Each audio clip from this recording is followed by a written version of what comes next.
नमस्कार साथियों, आज हम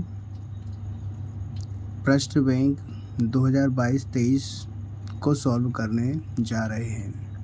आज हम अध्याय 1 कक्षा 12वीं स्थिर विद्युत के सही विकल्प, खालिस्तान और एक शब्दों में उत्तर वाले प्रश्नों को हल करेंगे। चलिए हम अब प्रश्नों को हल करते हैं। आप सभी के पास प्रश्न बैंक की पीडीएफ होगी, तो हम उसमें ऑब्जेक्टिव को टिक करते हैं। पहला ऑब्जेक्टिव हमारे पास में आता है, ई तीव्रता वाले विद्युत क्षेत्र में आवेश Q रखने पर उस पर लगने वाला बल होगा। तो इसका राइट आंसर जो है आप देख सकते हो, सी वाला इसका राइट आंसर होगा। कौन सा होगा बेटा? इसका सी वाला इसका राइट आंसर होगा। प्रश्न दूसरा, किसी बिंदु आवेश से दूरी r पर विद्युत क्षेत्र अनुक्रमानुपाती होता है। बिंदु, किसी बिंदु आवेश के लिए, तो बिंदु आवेश के लिए क्या हो जाएगा भैया? विद्युत क्षेत्र अनुक्रमानुपाती होगा। इसका राइट आंसर बी होगा। तीसरा आ रहा है कि एक खोखले गोले के अंदर विद्युत द्विध्रुव या द्विध्रुव आघूर्ण रखा हुआ है, तो गोले से संबद्ध विद्युत फ्लक्स का मान कितना होगा? तो इसका राइट आंसर सी वाला होगा, 0। एक कूलम्ब आवेश में इलेक्ट्रॉनों की संख्या, ये आप देख सकते बी वाला, ये एक्चुअली लिखा हुआ 6.25 × 10⁻18। 10 की पावर कितना है बेटा? यहाँ पे 18 है। ठीक है। अगला प्रश्न चौथा है, पांचवा है, मुक्त आकाश में परावैद्युतांक विद्युतशीलता। विद्युतशीलता का बिंबित सूत्र होगा डी वाला, इसका राइट आंसर हो जाएगा। प्रश्न क्रमांक छठवा, किसी विद्युत द्विध्रुव के केंद्र से दूरी r पर विद्युत क्षेत्र, अब यहाँ विद्युत द्विध्रुव बोला जा रहा है, क्या बोला जा रहा है? विद्युत द्विध्रुव बोला जा रहा है, तो इसका राइट आंसर सी वाला हो जाएगा। नेक्स्ट, एक समान विद्युत क्षेत्र E में किसी द्विध्रुव को क्षेत्र की दिशा में 180 डिग्री कोण घुमाने में किया गया कार्य क्या होगा? तो बेटा इसका राइट आंसर हो जाएगा ए वाला होगा, 2PE। कुछ बुकों में PE लिया जो कि सही नहीं है, तो इसका राइट आंसर कौन सा वाला होगा? ए वाला होगा। प्रश्न क्रमांक 8वां आता है, एक घन जिसकी भुजा x है के केंद्र से ठीक ऊपर x/2 दूरी पर बिंदु आवेश Q रखा जाए, तो घन से संबद्ध विद्युत फ्लक्स का मान कितना होगा? तो इसका राइट आंसर हो जाएगा बेटा बी वाला। विद्युत क्षेत्र का मात्रा क्या हो जाएगा बेटा? न्यूटन प्रति कूलम्ब, बी वाला इसका राइट आंसर। प्रश्न क्रमांक 10वां है, धनावेशित कांच की छड़ को अनावेशित चालक से स्पर्श कराया जाता है, तो छड़ पर आवेश क्या होगा? तो इसका क्या हो जाएगा भैया? ये घट जाएगा, तो प्रश्न क्रमांक इसका राइट आंसर हो जाएगा। प्रश्न क्रमांक 11, विद्युत क्षेत्र E में क्षेत्र S का पृष्ठीय क्षेत्र के समांतर रखा जाता है, तो पृष्ठबद्ध विद्युत फ्लक्स का मान कितना होगा? 0 होगा। वायु में एकांक धनावेश से निकालने वाला कुल विद्युत फ्लक्स का मान कितना हो जाएगा? तो डी इसका राइट आंसर हो जाएगा। प्रश्न क्रमांक 13 है कि निर्वात में रखे दो आवेशों के मध्य विद्युत बल F लग रहा है, यदि दोनों आवेशों के मध्य तांबे की प्लेट रख दी जाए, तो भैया इसका आंसर कितना होगा? डी। क्या आएगा भैया? इसका आंसर 0 आ जाएगा। चलिए अगले प्रश्न की तरफ अपन चलते हैं।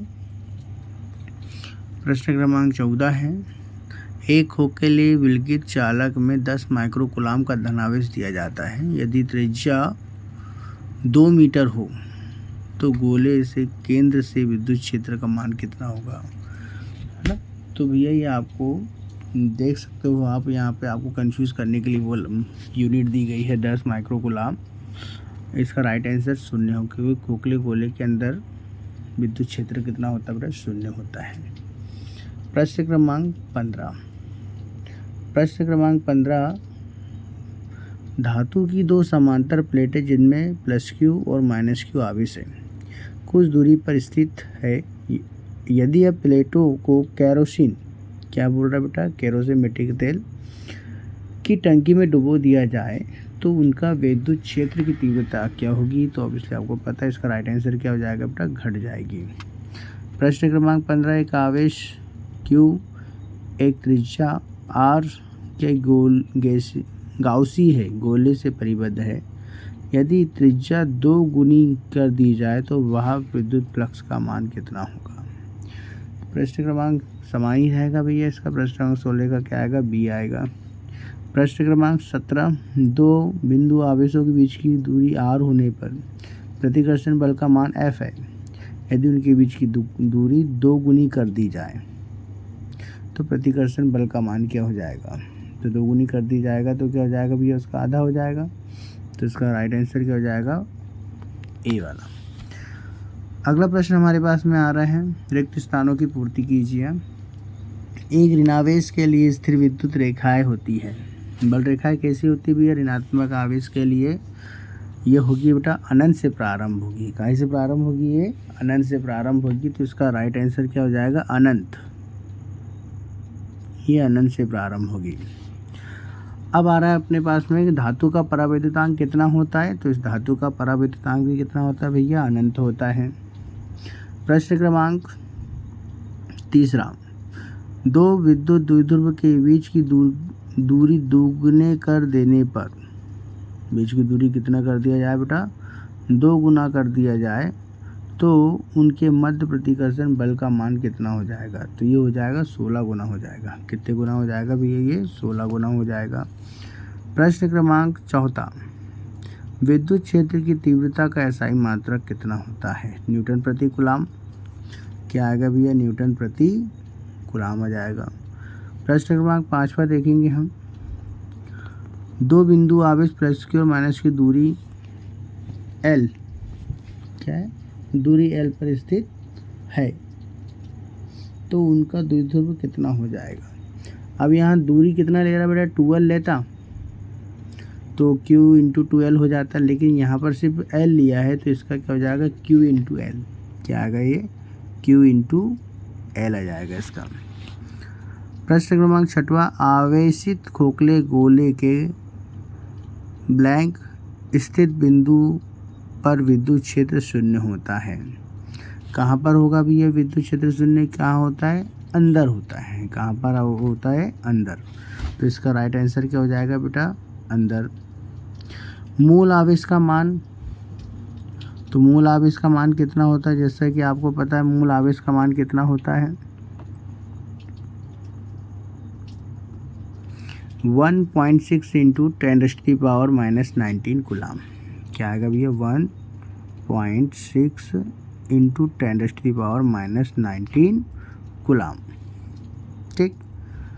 अब हमारे पास में आता है, किसी विलगित निकाय पर आवेश सदैव कैसा होता है भाई, किसी विलगित निकाय पर आवेश सदैव कैसा होता है, संरक्षित रहता है।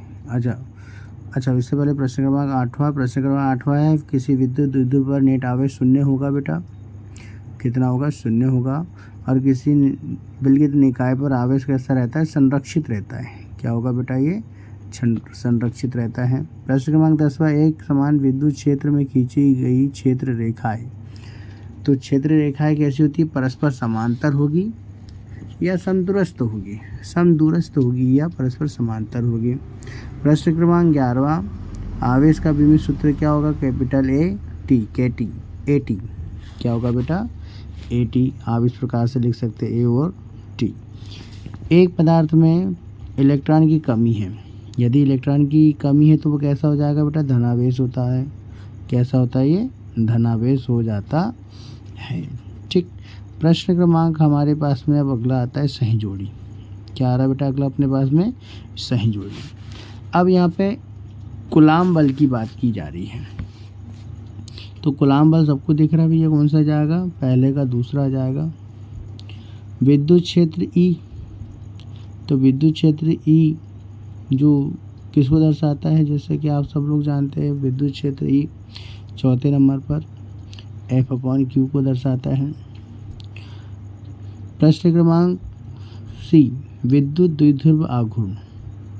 तो विद्युत द्विध्रुव आघूर्ण क्या हो जाएगा, Q × 2L। विद्युत फ्लक्स का मान क्या हो जाएगा, पहला वाला हो जाएगा। और विद्युत क्षेत्र में द्विध्रुव आघूर्ण का मान कितना हो जाता है, P sin θ। ठीक, समझ में आया आप लोगों को। अगला हम चलते हैं, एक वाक्य में उत्तर दीजिए। किसमें बेटा, एक वाक्य में उत्तर दीजिए।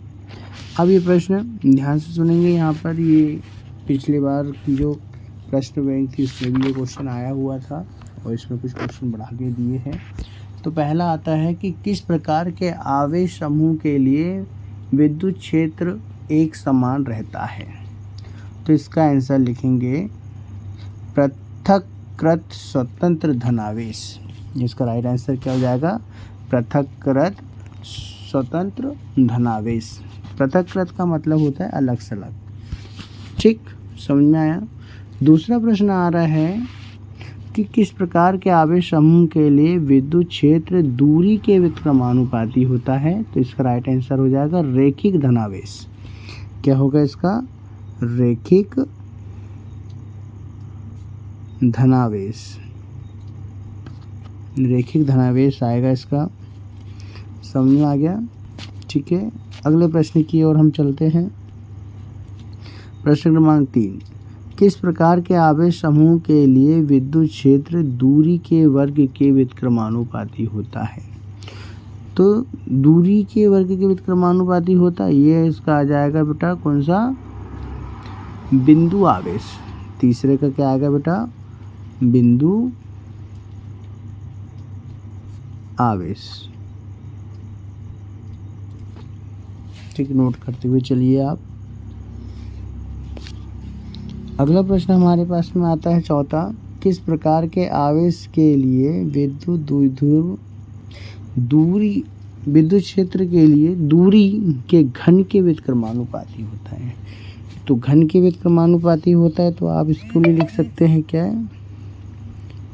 विद्युत द्विध्रुव।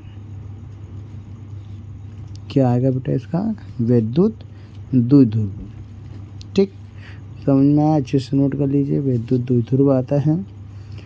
अगला प्रश्न हमारे पास में आता है 5वां नंबर का प्रश्न है, कांच की छड़ को रेशम से रगड़ने पर इस पर प्लस 3.2 इंटू 10⁻⁻19 कूलम आवेश उत्पन्न हो जाता है।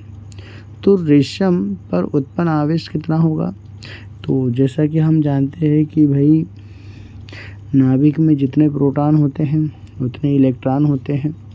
जब एक छड़ को या रेशम के कपड़े से घर्षण कराया जाता है तो जितने इलेक्ट्रॉन बाहर जाते हैं उस धातु में उतने इलेक्ट्रॉन उतने ही प्रोटॉन आ जाते हैं, उतना ही धनावेश होता है। अब चूंकि इस पर प्लस धनावेश है, प्लस 3.2 इंटू 10⁻⁻16 कूलम, तो रेशम में भी उतने ही आवेश होगा लेकिन ऋणात्मक आवेश उत्पन्न होगा। तो इसका क्या हो जाएगा, -3.2 इंटू 10⁻⁻16 कूलम आवेश आ जाएगा। ठीक, प्रश्न क्रमांक 6वां। प्रश्न क्रमांक 6वां क्या बोल रहे हैं कि निश्चित दूरी पर दो आवेशित कणों के बीच विद्युत बल F लगाए न्यूटन है। यदि कणों के बीच की दूरी आधी कर दी जाए, दूरी कितनी कर दी जाए बेटा, आधी कर दी जाए, तो कितना होगा। तो इसका राइट आंसर हो जाएगा 4 गुना हो जाएगा। कितने गुना हो जाएगा, 4 गुना। अगला प्रश्न 7 है कि एक प्रोटॉन और एक इलेक्ट्रॉन के बीच लगने वाले स्थिर विद्युत बल और गुरुत्वाकर्षण बल में से कौन सा बल ज़्यादा प्रबल होगा। अब जैसे कि हम जानते हैं कि गुरुत्वाकर्षण बल जो है केवल आकर्षण प्रकृति का होता है, जबकि विद्युत बल आकर्षण और प्रतिकर्षण दोनों प्रकृति का होता है। इस प्रकार हम देखेंगे तो दोनों में से विद्युत बल ही प्रबल होगा। कौन सा बल प्रबल होगा, विद्युत बल हमारा कैसा होगा, प्रबल होगा। ठीक, अगला प्रश्न आता है हमारे पास में 8वां, एक विद्युत द्विध्रुव में कितना आवेश होता है। एक विद्युत द्विध्रुव पर एक विद्युत शून्य होता है ना। प्रश्न क्रमांक 8 क्या है, एक विद्युत द्विध्रुव में कुल कितना आवेश होता है। तो इसका कुल नेट आवेश 0 होता है। प्रश्न क्रमांक 9 है, विद्युत द्विध्रुव आघूर्ण की दिशा क्या होगी। तो विद्युत द्विध्रुव आघूर्ण की जो दिशा होगी ऋणावेश से धनावेश की ओर होती है। प्रश्न क्रमांक 10वां है कि एक बंद पृष्ठ के अंदर एक विद्युत द्विध्रुव स्थित है। उससे गुजरने वाला संपूर्ण विद्युत फ्लक्स का मान कितना होता है?